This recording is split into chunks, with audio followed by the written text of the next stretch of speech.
Ooh, hold on to your seats. So, financial tech failures. We're going to read a little here because in connecting the dots, all right, it's amazing that there could be that there is a mix of blindsidedness, over dependency or codependency of tech and softwares and systems created, automated systems created, and there's also the side of just on purpose or just not giving a fuck because it's too much for some people and they stress and no wonder they look the way they look. Another possible thing. This is giving them the benefit of the doubt because my mind is along with others, our minds are very aware that some people se aprovechan, as we say, they take advantage. But nonetheless, given the benefit of the doubt, we need to come to this realization. So, connecting the dots here, I want to explain how these automated system failures could have affected many cases. I'll give you some cases right now. For example, let's go. We have here two concrete consumer-facing lawsuits in which borrowers sued borrower. Remember the borrower. This is this is the error with AI. Still, it still thinks that the consumer is the borrower. Okay. So, anyways, that's still not made clear with AI, but it is clear on the. It is clear on the U.S. codes and when you read. Okay, it's very clear, especially the Bills of Exchange Act. All right, so nonetheless, here are two concrete uh, consumer-facing lawsuits in which I would say consumer creditors prevailed to compel payment of interest on funds held in their accounts. Essentially, interest owed to the bearer under state law and had to go all the way to court to get their remedy. One case, Cantero versus Bank of America, NA, what is that? New Amsterdam, whatever that place is. 602 US 2024, a real case. The key fact pattern, three New York homeowners each deposited tax and insurance escrows with their federally chartered bank under their mortgage contracts.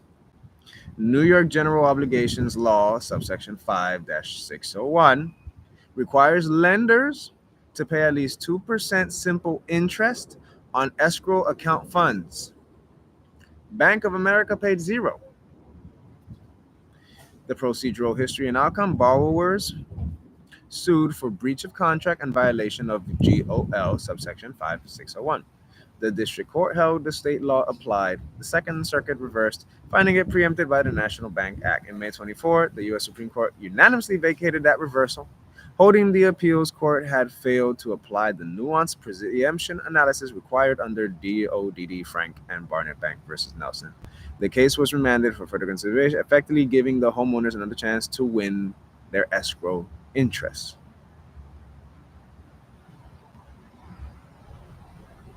Go look up what that stuff is. And then another example, I'm not going to read it, is Luznak versus Bank of America. Uh, Either way, in both cases, borrowers, the consumer, okay, the one giving considerable value, were legally entitled to interest on monies held by their lender.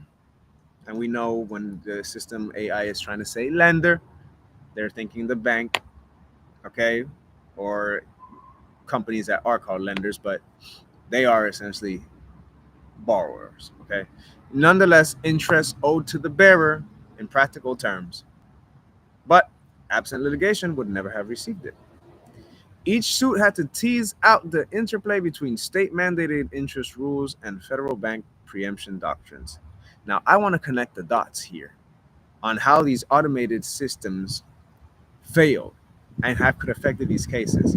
And in both of those cases, the core dispute was that the bank never paid statutorily mandated interest on escrow account balances. Interest is owed to the bearer. Bills can only be paid with interest per the Bill of Exchange Act and an Article 3. And if you read, we know that all bills are to be treated as negotiable instruments, especially if those bills come from fictitious entities. And what are all these businesses? Nothing else but fictitious entities.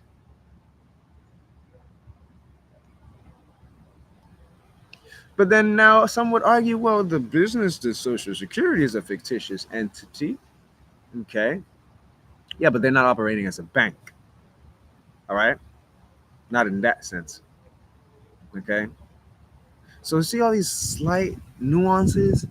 These things need to be paid attention to, people. Okay. Now let's connect the dot on how some of these automated systems could be messing these things up. Okay. Number one, misconfigured escrow accounting engines.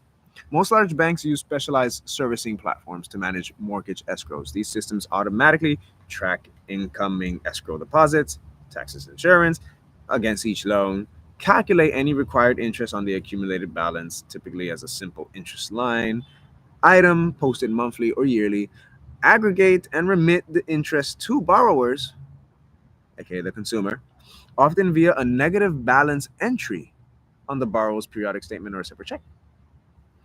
If the interest calculation model is never enabled, mismapped, or its output never wires through to the statement generation engine, then the system will quietly accumulate a large unpaid interest liability on the bank's books.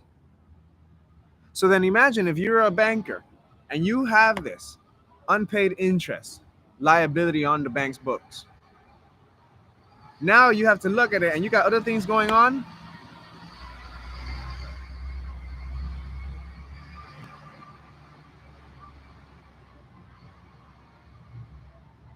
If you got other things going on and you're all stressed out, you probably are not going to see that the same way. You're probably just going to be like, no, whatever, the system's got it. That's codependency on technology, not a really or software, not a really a good idea, yo. Not a good, not a good thing to do. Okay, because the platform isn't configured to consider state escrow interest rules. It simply treats the escrow ledger as a non-interest bearing account. No downstream alerts are triggered. The statement engine sees no interest due and produces borrower statements showing zero interest paid. No remediation workflow kicks in. Mediation. There's that word mediation. I've had to mediate several animal service animal violation cases myself. My result, where I remember he was leave us the fuck alone and respect the rules. Teach your people, all right, teach your workers. But anyways, no remediation workflow kicks in. Modern suits often include automated compliance dashboards that flag accounts missing required payments. If the rule isn't encoded, there's nothing to flag. Okay?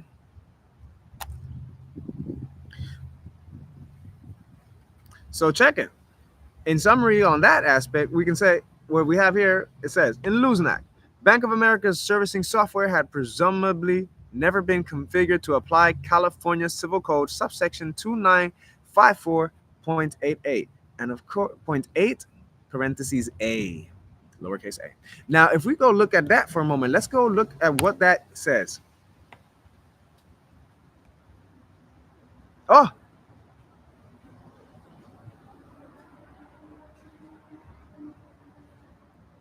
look at that. A says every financial institution that makes loans upon the security of real property, such as the security which is the bond, the application itself, the exchange for fiat currency, containing only a 1 to 4 family residence and located in the state of purchases obligations secured by such property, and that receives let me read it more clearer for you guys. Every financial institution that makes loans upon the security of real property containing only a 1 to 4 family residence and located in this state or purchases obligations secured by such property, and that receives money in advance for payment of taxes and assessments on the property, for insurance, or for other purposes relating to the property, shall pay interest on the amount so held to the borrower. Shall pay interest on the amount so held to the borrower. And who is the borrower?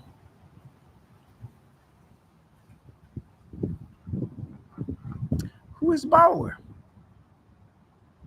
One can say, well, given this much information and where we've come to our studies, we can say that both people are essentially the borrower, Both are entitled to equity, yes. Okay. But who is borrowing the credit given? Clearly the bank. All right. So pay interest on the amount so held to the borrower.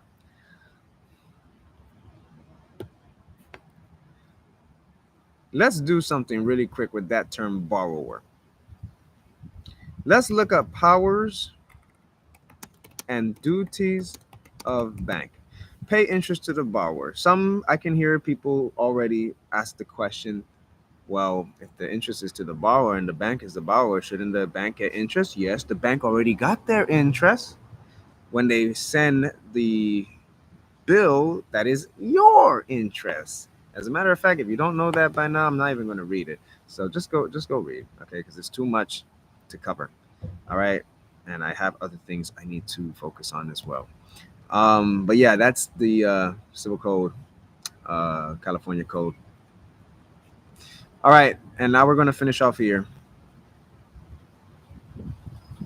So the other dots that we can connect here, as far as how financial tech software and tools have messed things up. Okay. Number two is legacy batch schedules and data handoff silos. Banks often run financial reporting jobs overnight in batch. An escrow interest calculation job reads each loan's escrow ledger, computes interest, and writes a credit entry file. A statement generation job then reads the files and includes the credit line on statements. Finally, a payment fulfillment job triggers a check or ACH transfer to the borrower. If any of those batch steps fail silently due to interface mapping changes, database schema migrations, or simple timing conflicts, the borrower never sees the benefit. Worse, if the reporting job logs, and of course, remember the borrower we're talking about, we know who is the borrower, we know who is the giver, the lender, the creditor. Okay? If we so believe in God, if the nation and the United States says in God we trust, well, guess what? God said you're that reference that they're using says in the Bible, you will lend to many nations and owe none, and everyone is essentially a nation.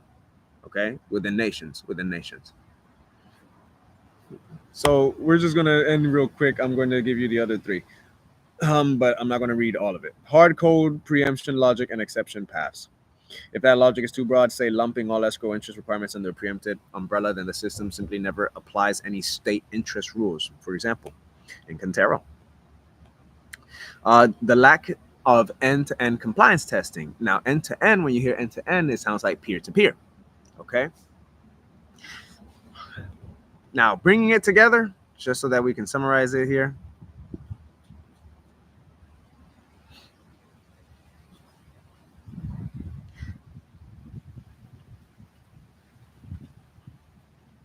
The root causes of a lot of the unpaid interest from those two examples. Bringing it together, one, defaulting to zero interest settings in escrow account engines. Batch job failures or interface mapping errors that hid the liability. Overbroad preemption code paths that treated every national bank escrow as non-interest bearing. Insufficient test automation that never exercised the state law interest requirement. Okay. And I'm gonna give you 1, 2, 3, 4 more here, and we're gonna talk about the bottom line here. How are we doing on time? 13 minutes. Okay, we're almost done. All right, genuine tech blind spots, complexity overload, siloed ownership, legacy constraints. Okay, still run some banks are still running 1990s era batch systems. Wow, wow. Willful evasion of or opportunistic adjustments. Are these willful evasions or opportunistic adjustments? A mix of both, I say. Okay. Heck, in audit trail suppression, more brazen cases, banks have been caught altering or deleting log files to hide the fact that notices weren't sent. Amazing. 3, regulatory and legal safeguards. Independent audit, whistleblower incentives, automated surveillance, borrower facing VAS, mandated by regulators now show on every statement exactly how much interest was paid on escrow, making it harder to bury the liability. Oh, this is a okay, cool. And what this means for us and for you, the benefit of the doubt. It's entirely reasonable to assume good faith at first, especially when a single errant flag can block millions in interest payments. Patterns of misconduct, but repeated lapses, especially when followed by evidence suppression or log tampering, should be treated as a red flag for international misconduct. And that's why Doge, along with other people in general, are doing the audits themselves and taking matters into their own hands by studying what has already been set in place. We all read English. We all read English. Okay. Litigation leverage. Courts and regulators increasing. We all read English and we all know who and what creates value. It is the people. Okay. We the people. All over the world. Global. All right. Literally, man, what a waste. Like I said in my previous video, there is no point in making profit when you have a system of infinite credit. Oh my God. Dude, no. All the fears and insecurities and illusions of control that some people have. Oh my God, get rid of that. You're not operating at full capacity. Full capacity isn't just your freaking finance, dude. Oh my God. Litigation leverage. Courts and regulators increasingly recognize that systemic misconfiguration often reflects a willful choice to defer remediation, and they penalize accordingly. Amazing, right? Now, what's the bottom line? While many servicing errors stem from tangled code bases and siloed processes, there is a documented history of banks or individuals, actors within them, leveraging those weaknesses for gain. And what have I said in my previous videos? And even the FBI in their page, they call it, they are lone actors. And what have I said? There are people who get into different agencies of government and economics and influence certain things, or don't fully understand certain things, or have been taught things a certain way, and don't operate at full capacity. And so we have this illusions of scarcity going around and hitting businesses and their operations and their ethics and their, Lord have mercy, what a domino effect. So what do we need? A strong compliance culture, transparent audits, and robust whistleblower protections are the best defenses against both innocent and deliberate failures. And that's all I have for y'all. What is the time? 17 minutes. So, ladies and gentlemen, I may not be a financial expert, and this is not financial advice. This is educational lawful awareness. This is financial awareness. Okay? We need to have the awareness of what's going on. This is lawful awareness. People want to play. You know what I've noticed of people saying, no, you need to go talk to someone of legal or professional. It's like, you're professional because what? Because you are playing around with words, double entendres, or because you understand or have a comprehension of these double entendres and how people use. And what was one US code? A fool is a fool. He who would be, what's that famous phrase? He who would be fooled, let him be fooled. You see? So we have the Bar Association, but then the Bar Association has other hired nonprofits and entities because they don't want to handle the smoke. When people actually start recognizing what's going on and the errors happening, innocently or not, innocently or purposely. Nonetheless, even purposely, that's an error. Someone acting out of their ego and greed, you are an error. You're an error in the system. So your programming needs to be deleted or refurbished to match the truth of all nations. And what is the truth of all nations? Abundance reigns supreme. Divinity is our divinity, and freedom is our divine birthright. Life is endless. Creativity never ends. What's another divine truth? Love reigns supreme. What's another divine truth? I've said it before. Money is not a necessity, it is a tool. What's another divine truth? You actually all do live on heaven on earth, utopia. What's another divine truth? Animals are friends, not food. What's another divine truth? We create value. What's another divine truth? Unity is everywhere.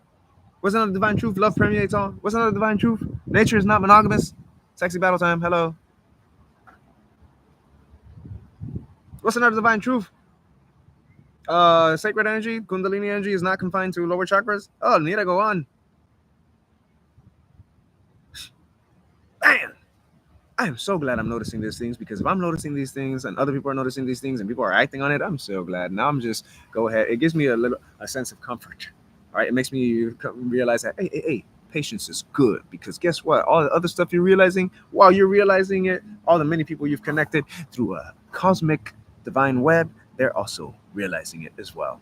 Now, speaking of cosmic divine web, being that we are cosmic natives here, okay, I am working on an anime, a manga of our own that kind of blends my life and these things that I'm realizing. So if anybody wants to come together and kind of work on it, yeah, sure, why not? I'm not really prioritizing it too much, but if y'all got tips for that, how I can blend, I can figure it out, but I don't mind listening to other people, of course, and their input, how I can blend the things that I experience on a daily and exaggerate them on anime into like epic fights, right? If y'all want to be part of it, maybe y'all want to make the art, go ahead and email me. It's all part of the mega project anyways. Why not? Mega project is a global project, okay?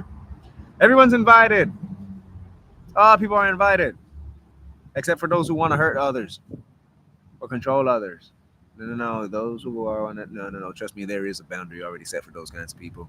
You go ahead, and those people, they have their own processes to figure out. Go see the goddamn shaman. Anyways, namaste, y'all. Peace.